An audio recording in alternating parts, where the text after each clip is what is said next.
Hi, it's Samuel Larsen here, and I want to talk about scarcity and how you can use scarcity to radically improve your online sales.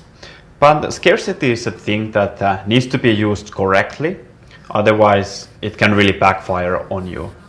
And if you don't really understand this principle, this is something that will be used against you, and you're basically being exploited by people who are playing you. So I want to explain what is scarcity and how you can use it in your e-commerce store. So let's get started.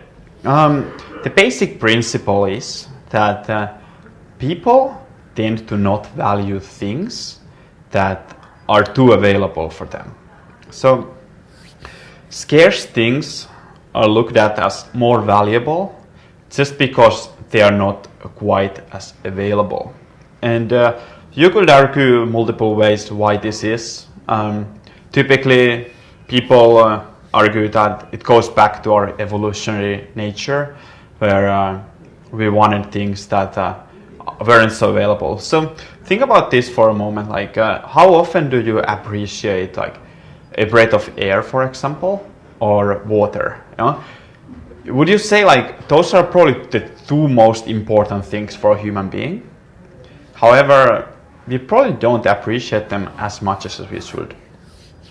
Now, there's whole industries that are built on scarcity. So you can go and like check out the diamond industry, for example. Basically, diamonds are a commodity, but once we restrict the supply, we get this nice combination of people valuing it just because it's scarce. And of course, some damn brilliant marketing went with that as well. The another example I could raise is just luxury water. Think about this, like there's a product that is a commodity that is like exactly the same as the other product, but it's just branded in a way that makes it scarce. So if it's some like natural spring from Italy and you're halfway across the world, that's a pretty scarce resource, and it's unique as well. So people are willing to pay top dollar for that resource.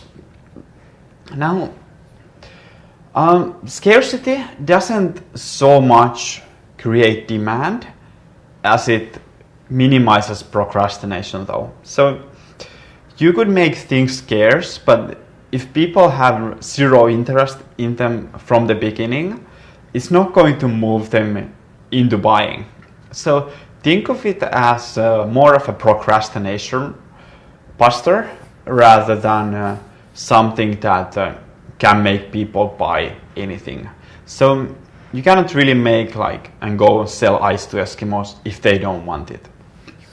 Okay, but in general, people, you could just say like most people are procrastinators, and often they just need that little bit of a push to get them over the edge. And scarcity is great for that because it operates in the principle of so-called FOMO, so fear of missing out. Everybody is a little bit scared that they will be missing out on things, and that pain there is much more powerful of a motivator than the actual pleasure of purchase. And marketers, they know this by heart. So just go to any well-built e-commerce site, and they always have a limited supply. They're always running out of stock. There's this like hurrying principles there, and they are featuring like only 2 left. Act now before all the stock is gone, and they're like there's this all of these pushes that are using this scarcity principle. Another example of this is the availability limitations. So let's say like we have a little bit of a time push. So some product might only be available for 24 hours, for example. Now, even if you're not like 100% sure that you want to buy that, you're still like in the back of your mind, in our monkey brains, we get the feeling that we might miss out on a great opportunity if we don't act now. So we use these kind of things like offer expires. You can use limited time free delivery type of things to get that person just push towards the sale. And you could argue whether it's ethical or not, but I would say that it does work. We have enough evidence of that. So if you are not using it, you are kind of missing out, and you could reach better results by using them. Now think of it also as you can combine this with social proof. So if you go to booking.com, for example, you will see an example of 7 people are looking at this property right now. And then when you see like only 1 room left, then you think like, okay, one of these 7 are going to win that room, and you want to be that person. So extremely powerful. We also use this as people have bought this. So there's this nice app you can use where it shows on the bottom left of your Shopify store that this person from Texas just bought this product. And you get this idea that products are they're being sold, but you're combining this with social proof. So a really nice way to build that into your store. Now, there's other ways. In the checkout, I often recommend my customers to just have a timer there. This is a little bit of a, like you would say, a tactic that not all merchants approve of, but you could say it is kind of ethical to have that checkout timer there, because the cart is really not there forever. So if you add something to a cart, you go to a checkout, you will get this nice countdown timer for 10 minutes, for example. And it really helps to get those purchases. Another one is abandoned cart emails. So you can see a lot of the bigger stores.